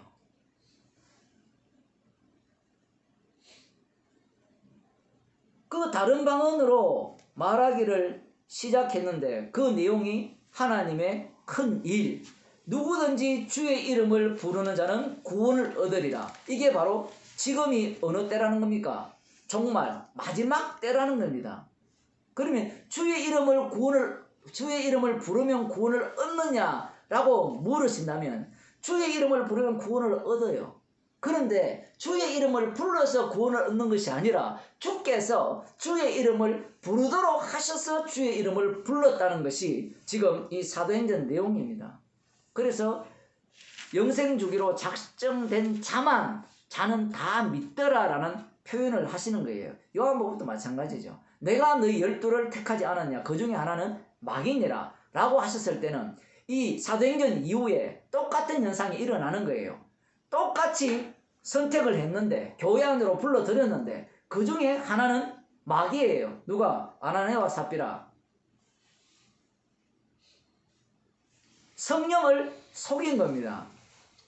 성령을 속인 이 사건이 왜 그렇게 중요한가 하면 지금 성령을 따라서 말하게 하심을 따라서 복음을 전했잖아요.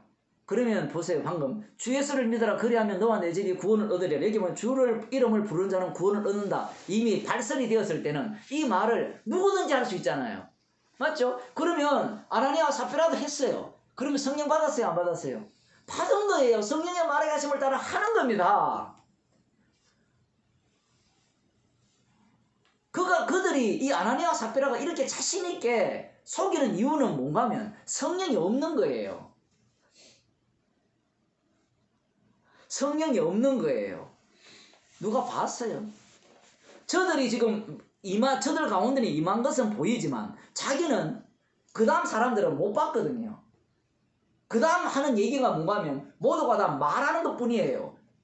하나님의 큰일 말하는 걸 보니까 그들은 다 성령이 임했더라는 거예요. 그건 누가 못해요? 다 하는 거예요. 그래서 헌금하는 겁니다. 헌금할 때 남들이 다 헌금하는 거예요. 근데 그 헌금하는 내용이 다 무엇과 관련되어 있습니까? 성령과 관련되어 있죠. 그냥 심심해서 돈 내는 게 아니고, 심심해서 내는 사람 없지만 주머니에 돈 넣어왔다가 헌금하는 시간 돼서 이렇게 내는 게 아니고 모두가 다 성령을 따라서, 성령의 인도하심을 따라서 연보를 하는 거예요. 헌금을 하는 거예요. 그 바나바도 돈을 다 팔아서, 전토를 팔아서 사도들한테 갖다 놓잖아요. 그러면 자기들도 절에하는 것이 성령의 충만이네, 그렇게 생각할 수밖에 없잖아요. 옛날에 우리 그런 거 많이 봤잖아요. 부흥회 가면 작정금금 해봤죠. 부흥회 다녀봤어요? 장로님 많이 다녀봤죠. 부흥회 작정금 많이 봤어요? 작정금금. 부흥회 셋째 날 둘째 날 되면 헌금하라고 하잖아요. 헌금 청하면 작정하세요. 작정하면 누구부터 합니까? 제일 먼저 누가 크게 한번 지르죠? 장로님. 아니면 또 이 눈치 없는 집사가 말이야. 1,000만 원 뭐 적은지 모르겠지만 촌에서는 1,000만 원 같으면 엄청나거든요. 뭐 200, 500만 원 키도 엄청나거든요. 그걸 이제 강대상에서 부르잖아요. 그러면 여러분 기도하시기 바랍니다. 그러면 분위기가 어떻게 돼요? 이제 분위기가 무리가면서 저거 나도 해야지. 그런 생각 안 해봤어요? 가봤어야 알지. 그런데 그러면 그런 일들을 뭐라고 생각하는가 하면 성령의 감동이라 생각하는 거예요. 똑같은 겁니다. 지금 아나니아 삽비나도 남들이 다 성령을 따라 사니까 보이는 것은 뭐밖에 없어요? 나타나는 행동밖에 없잖아요. 이거는 지금도 똑같아요. 복음을 전하는데 설교자가 성령을 따라 하는지 안 그러면 자기가 배워서 하는지 그걸 어떻게 구분해요? 이거 궁금하지 않습니까? 아니 배워서 가르칠 수 있잖아요. 왜? 똑똑한 사람들 다 배워서 가르칠 수 있잖아요. 얼마든지. 그거 어떻게 구분해요? 구분 못한다니까요. 아이 목사님 그거 설교 들어보면 다 안다는데 들어봐도 구분 못해요. 아나니아와 삽비라를 누가 구분했어요? 주께서 구분하셨죠. 그러면 물어봅시다. 여러분 헌금할 때 성령으로 헌금합니까? 그냥 내가 교회에 가니까, 요즘 그런 사람 많잖아요. 교회 가니까 밥값은 내가 내야 되겠다, 이렇게 헌금하는 사람 엄청 많거든요. 근데 성경에서 연보는 그런 게 없어요. 밥값 내라는 이야기가 아니에요. 아마 죽을 사람이 한 99.9%가 되겠지. 헌금 시간만 되면 다 죽어. 헌금 시간 되면 다 죽어. 그 100명이 목사까지 죽을 거야 아마. 성령이 하시는 일이 안 보이니까 결국은 성령께서 일을 하실 때는 반드시 눈에 보이도록 일을 하죠. 나타나는 현상이 있잖아요. 분명히. 이게 굉장히 어려운 거예요. 근데 나타나는 현상은 누구나도 흉내를 낼 수 있는 거예요. 그래서 흉내 내다가 죽은 겁니다. 교회라는 것은 흉내 내다가는 지옥 가는 걸 미리 보여주는 거예요.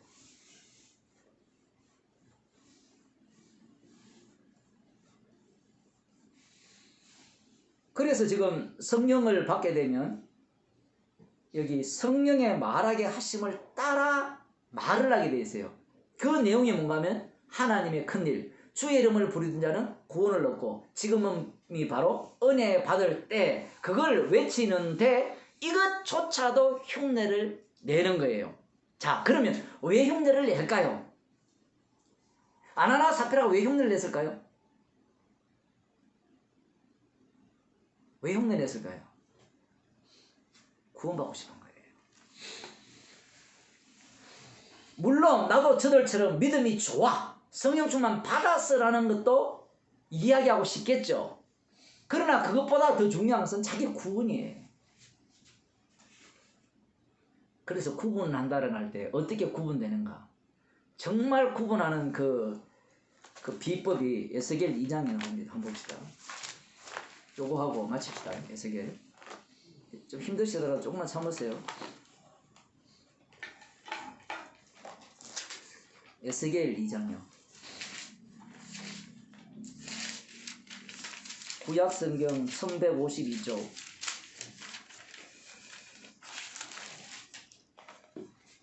그 에스겔 1장은 이 바벨론 포로에 잡혀가서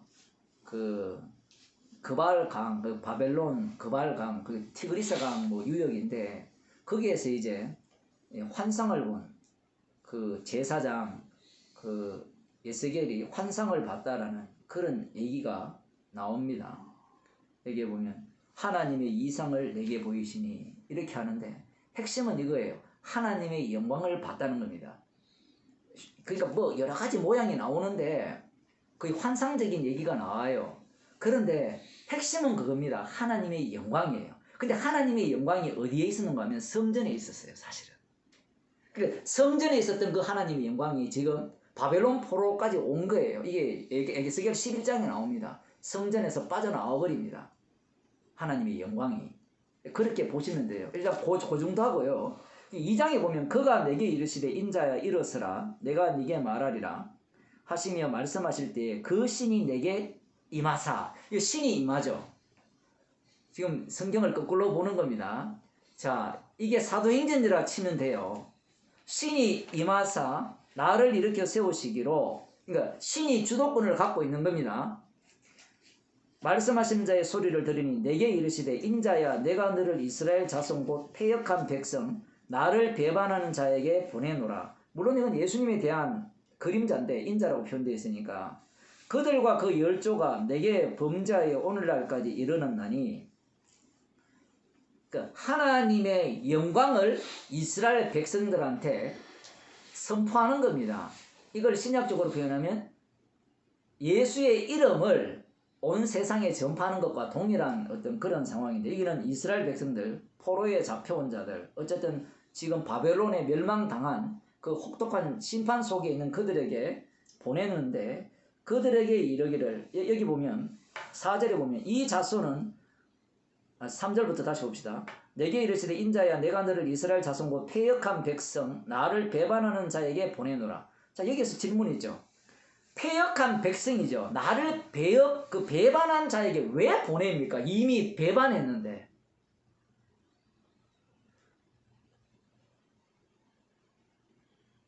조금 더 보세요. 정말 우리가 이해가 안 되는 내용이 너무 많아요. 그들과 그 10조가 내게 범죄하여 오늘날까지 이르렀나니, 범죄하여서 그들과 10조가 범죄하여서 오늘날 바벨론 포로에 잡혀왔다는 거예요. 멸망당했다는 겁니다. 이 자손은 얼굴이 뻔뻔하고 마음이 강팍한 자니라. 얼굴이 뻔뻔하고 강팍하면 에스겔이 가서 외친다고 들을까요? 안 들을까요? 안 들었죠. 안 듣는데 왜 보냅니까? 이 얘기예요. 지금 하고자 하는 얘기가. 무슨 얘기인가 하면 사도행전에 보면 영생을 주시기로 작정된 자는 다 믿잖아요. 그러면 우리는 머리가 좋으니까 어떻게 생각하는가 하면 영생을 주시기로 자는 다 믿으니까 내가 전도할 필요가 뭐 있어요? 내가 왜 전도해요? 전도하면 사람들한테 미움받고 고생하고 돈까지 써야 되는데 전도할 때 커피 한잔을 사줘야 될 거 아니에요. 안 그렇습니까? 아까운 거예요. 왜? 그게 낭비잖아요. 낭비. 왜? 저 사람이 내가 전도를 했는데 복음을 전했는데 안 믿을 확률이 100%잖아요. 그러니까 우리는 어떻게 생각해요? 그 돈 아까운 커피 3,000원 아까워. 안 써. 일어나오는 거 아닙니까? 제가 너무 날카롭게 이야기합니까? 아니 어차피 주님이 자기 백성 다 구원한다면서요. 왜 복음 전해요? 성령도 자기 백성에게 부어준다 돼 있거든요. 분명히. 부어주면 구원 얻는 거지. 내가 굳이 복음을 전할 필요가 뭐 있어요? 에스겔이 불러서 저들은 얼굴이 뻔뻔하고 마음이 강팍하단 말은 이 강팍이라는 말이 강팍하면 나오는 사람 이름 있잖아요. 바로 강팍하면 들어요 안 들어요? 안 듣습니다. 안 듣는 자에게 보내겠다는 거예요. 우리는 뭐 보냈을 때 결과를 보고자 하죠. 보냈으면 거기에 대한 결과가 나와야 돼요. 허비하는 일, 소용없는 일은 아니야 되죠.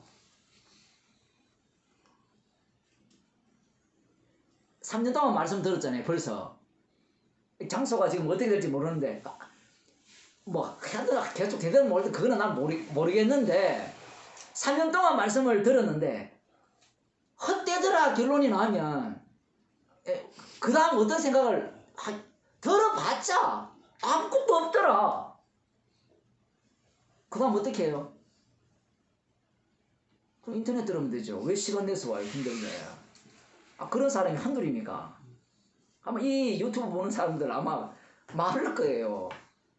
시간 아깝거든요. 시간 들어봤자 답이 뻔한 거예요. 아니 맨날 같은 얘기 하잖아요. 같은 얘기 해주는 게 복이라는 걸 몰라요. 사람들은 뭔가 복음을 전하면 새로운 게 나오기를 바래. 새로운 게 뭐 있어요? 해 아래 새로운 게 아무것도 없는데 십자가 피에 뭐 있어요? 뭐 십자가 피를 돋보이게 위한 새로움을 주께서 제공해 주죠. 근데 인간들은 뭔가 새로운 게 없느냐. 이미 강박하고 이 얼굴이 뻔뻔한 이들에게 왜 보냅니까? 아무 효용이 없는데. 효용이 있는지 좀 봅시다. 내가 너를 그들에게 보내노니 너는 그들에게 이르기를 주 여호와의 말씀이 이러하시다 하라. 그들은 패역한 족속이라. 듣든지 아니 듣든지 그들 가운데 선지자 있은 줄을 알지니라. 이게 끝이에요. 듣든지 아니 듣든지 선지자 있음을 알게 함이라. 그들 가운데. 그게 끝. 이게 너를 보내는 이유라는 겁니다. 자, 여기에서 한 가지 상황이 발생하죠. 그들이 듣든지 아니 듣든지 선지자 있음을 알게 하라. 이거는 좋은데 문제가 뭔가 하면 이들이 뻔뻔하고 강팍하죠. 강팍하면 에스겔을 향해서 좋은 말을 할까요? 싫은 말을 할까요? 그거 없으면 듣든지 안 듣든지 선지자 있음을 알게 하라면 가서 외치면 돼요. 그런데 이들이 마음이 강팍하고 얼굴이 뻔뻔하니까 하나님의 말씀을 외치면, 영광을 외치면 너가 이래서 지옥 가는 거야, 너 이래서 저주받은 거야 라고 외치면 무슨 소리야. 우리한테는 하나님이 없어. 하나님이 우리 가운데 계셨다면 우리가 이런 꼴을 당하지 않았어. 이런 소리를 해댈 거란 말이에요. 그러면서 공격을 하죠. 하나님 왜 이렇게 쓸데없는 일을 할까요? 듣든지 안 듣든지 선지자 있음을 알게 하랍니다. 달리 말하면 인자를 증거하기 위한 파송이거든요. 인자가 예수님이잖아요. 달리 말하면 십자가 지신 분이 천국을 만드시고 지옥을 만드셨고 천국을 보내고 지옥을 만드는 분임을 증거하게 하기 위해서 보낸 거예요. 그래서 그들 중에 아무도 듣지 않을지라도 듣지 않는 자체가 뭐예요? 예수님의 주되심을 증거하는 증인이라는 겁니다. 사람들이 이런 걸 싫어해요. 왜? 내가 이걸 했을 때 구원을 얻는 일에 도움이 된다면 그 일은 합니다. 내가 만일에 이 일을 했을 때 내 형편이 더 좋아진다든가 천국 가서 상급을 더 얻는다면 그 일을 투자를 해요. 그렇지 않습니까? 근데 내가 하는 일들이 나에게 도움되기는커녕 모든 게 마이너스예요. 왜 마이너스라고 이야기하는가 하면 이미 구원은 받았잖아요. 이미 구원받았잖아요. 십자가의 피로. 그러면 뭘 해도 이 땅을 살아갈 때는 나한테 손해되는 일밖에 없잖아요. 그럼 그런 일을 하려고 할까요, 사람이?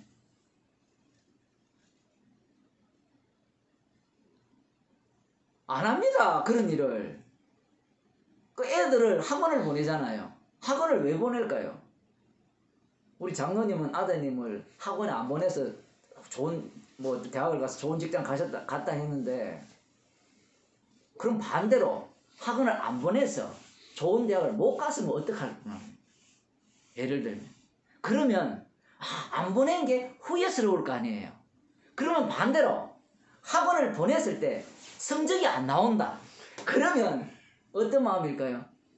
그래도 학원 보냈어요? 그래도 보낸답니다, 요즘은. 왜? 그래도 보냈기 때문에 그 정도라고 생각하는 거예요. 정말 이 세상이 진짜 미쳐 돌아가요. 표현이 좀. 만일에 보냈는데 마이너스가 된다. 그러면 학원을 바꾸겠죠. 또 보냈는데 또 더 안 나온다. 그러면 안 보낼 거 아니에요. 안 보내면 휴대폰밖에 안 합니다, 요즘은. 정신병밖에 안 걸려요.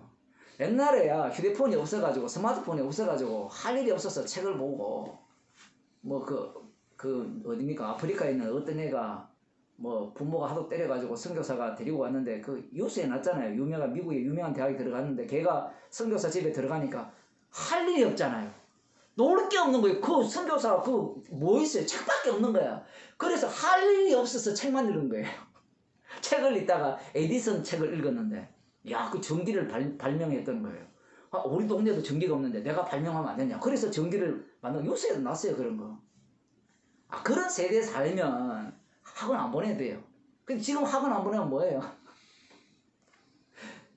텔레비도 안 봐요. 요즘은 휴대폰에 모든 내용이 다 담겨 있으니까. 유튜브 본다든가. 애가 정신병 걸리거든요. 그것만 보면. 효과가 없으면 사람들은 일을 안 해요. 투자를 했을 때 뭔가 나와야 돼요. 교회를 하더라도 교회가 3년이 되고 우리 탕자가 모임도 한 3년 됐죠. 3년이 되면 사람들이 더 많아지고 헌금이 더 나오든가 뭔가 이렇게 발전이 있으면 할 마음이 있는데 갈수록 점점점 네 시작은 창대하으나 나중은 쇠퇴하리라 이렇게 미약하리라 이렇게 되면 사람들이 어떻게 할까요? 투자한 걸 빼내겠죠.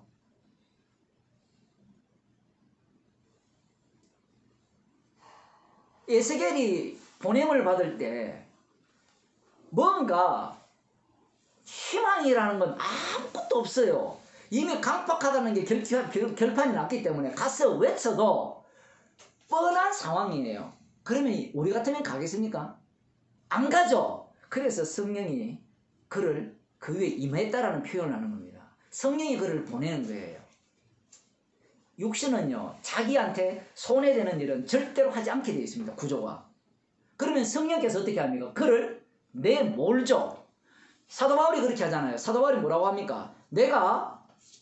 나에게 이익되는 것은 예수 그리스도에게 어떻게 됩니까? 모든 것을 예수 그리스도를 아는 지식이 가장 고상하기 때문에 나한테 이익되는 것은 가장 해로운 것으로 여긴다라고 표현을 해요. 그게 인간으로서는 불가능해요. 자기한테 이익되는 것이 해롭다라고 생각하는 사람은 성령 받은 사람 외에는 아무도 없어요. 그렇게 성령께서 그 사람을 몰고 가요. 또 몰고 가면 또 흉내내는 인간이 있어요. 흉내내야 돼요. 흉내내야 되는데 그 흉내내는 인간은 그 최종 자리가 그 정인으로 끝나는 게 아니에요. 나중에 뭐라고 하는 거면 왜 나를 몰라줘? 이렇게 나와요. 마지막에.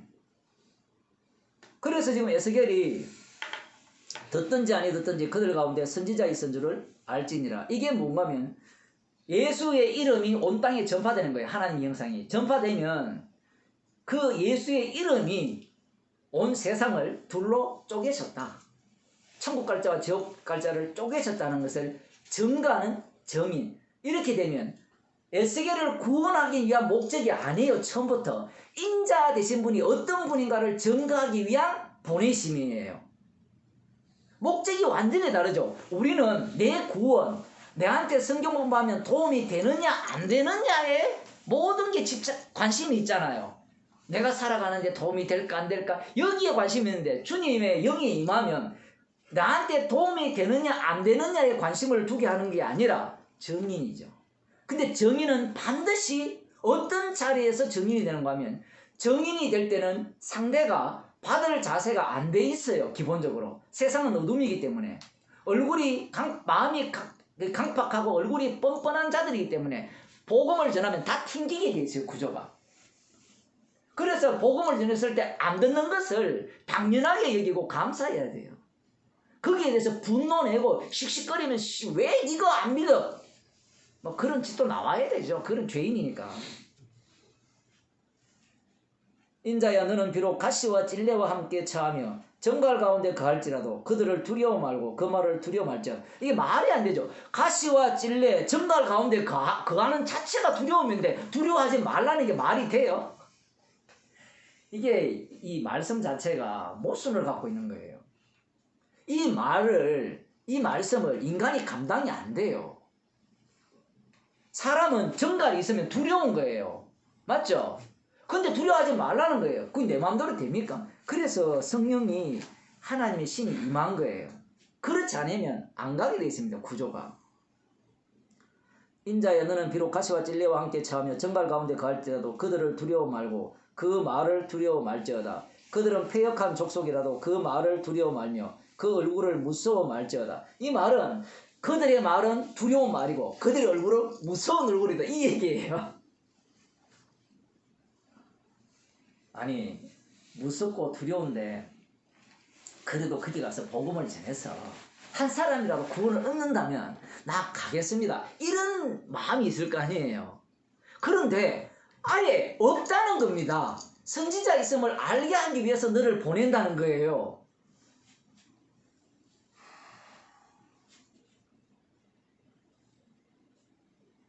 이 선악과 따먹은 인간에게는 안 통하는 이야기입니다.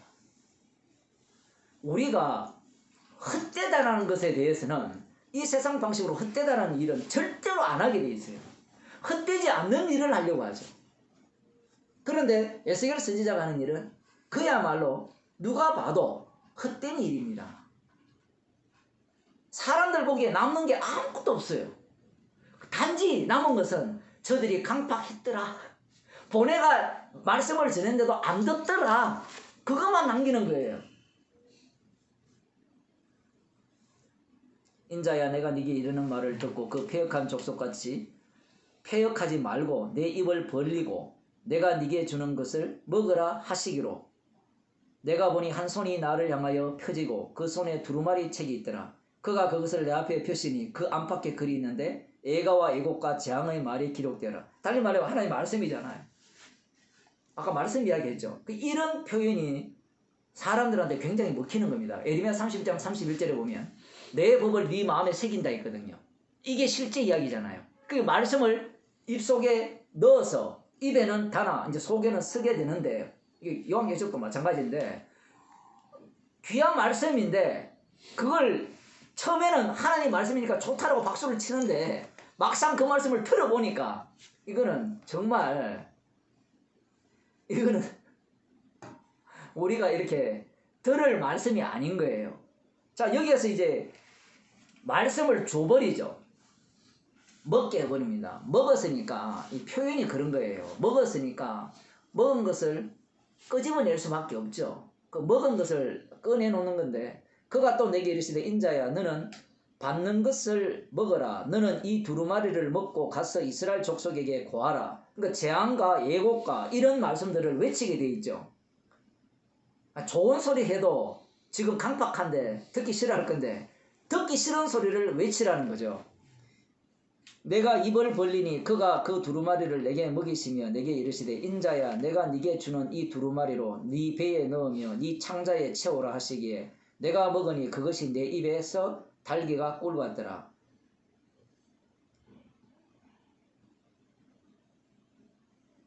이걸 그 신약적으로 표현하면 성령을 그 위에 내리신다는 거죠. 성령을 주신다는 거죠. 이걸 이제 내 말씀을 너희 속에 둔다라고 표현하거든요. 요한복음 17장에 보면. 이렇게 두어서 여기 보면 내 입에서 달기가 이렇게 나오는데 그 다음 그가 또 내게 이르시되 인자의 이스라엘 족속에게 가서 내 말로 그러니까 말씀을 주신 거죠. 그들에게 고하라. 너를 그 다음 보세요. 방언이 다르거나 말이 어려운 백성에게 보내는 것이 아니요. 이 방언을 이해할 때는 이 본문과 방언뜻이 연결해야 돼요. 사도행전에 나오는 방언, 고린도전서 거기에 나오는 12장에 나오는 방언을 너를 방언이 다르거나 말이 어려워 네가 알아듣지 못할 열국에 보내는 것이 아니니라. 내가 너를 그들에게 보내었다면 그들은 정녕 네 말을 들었으리라. 그러나 이스라엘 족속은 이마가 굳고 마음이 강팍하여 네 말을 듣고자 아니하리니 이는 내 말을 듣고자 아니함이니라. 내가 그들의 얼굴을 대하도록 네 얼굴을 굳게 하였고 조치를 다 취해 주신 거예요. 그들의 이마를 대하도록 네 이마를 굳게 하였으되 네 이마로 화석보다 굳은 금강석 같이 하였으니 그들이 비록 패역한 족속이라도 두려워 말며 그 얼굴을 무서워 말라 하시고 사도 바울이 복음을 전할 때 베드로와 요한이 사도들이 복음을 전할 때 주께서 이런 조치를 다 취해 주셨죠. 그들이 뭐랍니까? 우리가 하나님을 기쁘게 하랴 사람을 기쁘게 하랴. 사람의 말을 들으면 사람의 말을 들어야 될까 하나님의 말을 들어야 될까라고 하면서 사람의 말을 듣는다면 우리가 그리스도의 종이 아니라 하죠. 갈라디아서에서는 하나님을 기쁘게 할까 사람을 기쁘게 할까라고 하면서 사람을 기쁘게 한다면 그리스도의 종이 아니라 하죠. 사람을 기쁘게 하는 것은 다른 복음이라 했죠. 근데 어떻게 그게 가능하냐 했을 때는 주께서 이런 조치를 한 거예요. 또 내게 이르시되 인자야 내가 네게 이를 모든 말을 너는 마음으로 받으며 귀로 듣고 사로잡힌 내 민족에게로 가서 그들이 듣든지 아니 듣든지 그들에게 고하여 이르기를. 좀 이상하잖아. 이미 먹으라 해봐 다 주는데 또 뭐랍니까? 모든 말을 너는 마음으로 받으며 귀로 듣고 이런 표현을 또 하잖아요. 그러니까 표현이라는 것은 굉장히 다양합니다. 그들에게 고하여 이르기를 주 여호와의 말씀이 이러하시다 하라 하시더라. 때에 주의 신이 나를 들어 올리시는데 내 뒤에 크게 울리는 소리가 들려 이르기를 여호와의 처소에서 나는 영광을 찬송하였지어다 하니 여호와의 처소가 원래는 성전이죠. 성전에서 나오는 영광입니다. 이는 생물들이 날개가 서로 부딪히는 소리와 생물 곁에 바퀴 소리가 크게 울리는 소리더라. 아까 에스겔 1장에 나오는 그 주의 영광. 주의 신이 나를 들어 올려 데리고 가시는데 내가 근심하고 분한 마음으로 행하니 여호와의 권능이 힘있게 나를 여기 감동하시니라 이런 표현이 나오죠. 감동이라는 말 자체가 또 그걸 오해하면 안 돼요. 여호와의 신이라는 것은 여호와의 권능이라는 것은 손이에요. 여호와 손. 그 히브리어 단어가 손으로 되어 있거든요. 그 손이 그를 이렇게 끌고 가는 겁니다. 내가 나를 감동 이에 내가 델아비브에 이르러 그 사로잡힌 백성 곧 그발강가에 거하는 자들에게 나아가 그 중에서 민다피 넛을 읽고 7일을 지내니라. 7일 후에 여호와의 말씀이 내게 임하여 가라사대 인자야 내가 너를 이스라엘 족속의 파수꾼으로 세웠으니 파수꾼이라는 말은 쉽게 말하면 정일입니다. 너는 내 입의 말을 듣고 나를 대신하여 그들을 깨우치라. 가령 깨우치라 했는데 이미 앞부분에 뭐 나왔습니까? 깨우치지 못해요. 가령 내가 악인에게 말하기를 너는 꼭 죽으리라 할 때에 네가 깨우치지 아니하거든. 정말 이상한 말씀이에요. 내가 악인에게 말하기를 너는 꼭 죽으리라 할 때에 네가 깨우치지 아니하거나 말로 악인에게 일러서 그 악한 길을 떠나 생명을 구원케 하지 아니하면 그 악인은 그 죄악 중에서 죽으려니와 내가 그 핏값을 네 손에서 찾을 것이고 이렇게 나와요. 희한한 말씀을 하시죠. 아니 안 듣는다고 보내놨는데 지금 이런 말씀을 왜 하는가 하면 하나님의 신 성령이 임한 사람만 증인으로 산다 얘기입니다. 표현을 하면 그 성령 받지 못한 사람은 이 말씀에 대해서 반응, 극구 반대를 하겠죠. 왜냐하면 복음은 전했는데 어차피 저 사람 지옥 갈 사람이야. 그래서 내가 전해서 안 들어서 지옥 가면 그 책임은 저에게 있지만 내가 안 전해서 만일에 저 사람이 지옥 간다면 그 책임을 나한테 묻겠다는 거예요. 지금 여기에서. 이거 말이 됩니까? 지금 이런 얘기를 하면 사람들이 한 번 선택은 영원한 선택인데 왜 이런 말씀을 하시느냐라고 하면 인간은 자꾸 자기 구원론 중심으로 성경을 해석하려고 해요. 근데 성경은 인자 중심이에요. 십자가이신 인자. 세상 죄를 지고 가는 어린 양 중심이기 때문에 그 어린 양을 증거하기 위한 구원이에요. 그 자기 구원을 사수하면 안 되는 겁니다. 그 성신께서 이렇게 정인으로 내모는 거예요. 우리 같으면 이렇게 하겠어요? 그 하나님 좀 더 말씀하시는 거 봅시다. 19절 보면 네가 악인을 깨우치되 그가 그 악한 마음과 악한 행위에서 돌이키지 아니하면, 그러니까 악인에게 당신 이렇게 죄인이야, 당신이 지옥 가, 십자가 피를 믿지 않으면 지옥 가라고 했을 때 그 악인이 깨우치지 아니하면 그는 그 죄악쟁에서 죽으려니와 너는 네 생명을 보존하려니, 이렇게 나와요. 복음을 전하지 않으면 저주를 받을 거다. 그 표현입니다. 너는 네 생명을 보존하리라. 또 의인이 그 의에서 돌이켜 악을 행할 때에는 이미 행한 그 의인은 기억한 바 아니라. 정말 이상하죠. 이게 갈라디아 교인들에게 이렇게 나타났잖아요. 실제로 갈라디아 교인들이 처음에는 성령으로 시작했죠. 복음을 들었어요. 그런데 다른 복음 쫓는 겁니다. 어쨌든 내가 그 앞에 그치는 것을 두며 그가 죽을지니 이는 네가 그를 깨우치지 않음이라. 그가 그 죄 중에서 죽으려니와 그 피값은 내가 네 손에서 찾는다, 이렇게 되어 있어요.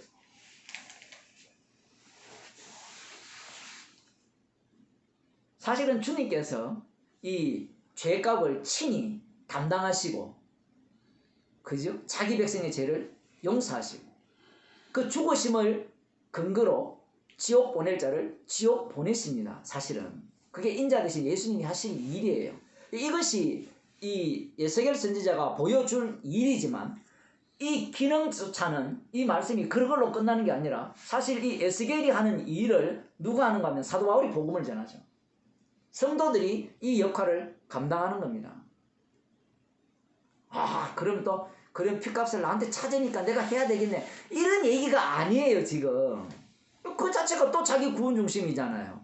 주님은 이런 정인으로 자기 백성을 다루시겠다는 거예요. 그래서 성령을 주게 되면 내 것을 가지고 너희에게 가르친다 했을 때는 성령께서 너희들을 인도하여서 나의 정인, 그 십자가의 정인으로 너희들을 다루시겠다는 거예요. 다루시면 성도는 그 다루심 속에서 그냥 살면 되는 거예요. 지금 에스겔이 하나님의 신에 의해서 다루시고 있잖아요. 그 다루심 속에 들어가는 거예요. 이렇게 안 하면 너가 의인을 돌이키지 않으면 너에게 책임을 묻겠다. 그가 지옥 간다면 그 얘기가 아니라 그 말씀 속에 너를 집어넣겠다는 거예요. 그러면 집어넣으면 거기에 들어가면 되잖아요. 근데 우리는 막 살지 않으려고 하죠. 왜? 모든 게 가치 있고 이익이 되고 결실이 나오는 것들을 우리는 하려고 하잖아요. 근데 성령의 인도하심은 우리의 의사를 묻지 않습니다. 성령께서 가르친다 했을 때는 그냥 가르치는 티칭이 아니라 직접 성령께서 자기 백성을 끌고 다니면서 십자가의 용서하심의 은혜를 알게 하고 그 정인되게 하시는 겁니다. 기도하겠습니다. 하나님 아버지, 십자가 지신 분이 주님이시고 주님께서 성령을 보내셔서 그 십자가 피만을 자랑케 하도록 우리의 인생을 마음껏 부리시고 우리의 인생을 활용하시고 이용하심을 말씀을 통하여 보았습니다.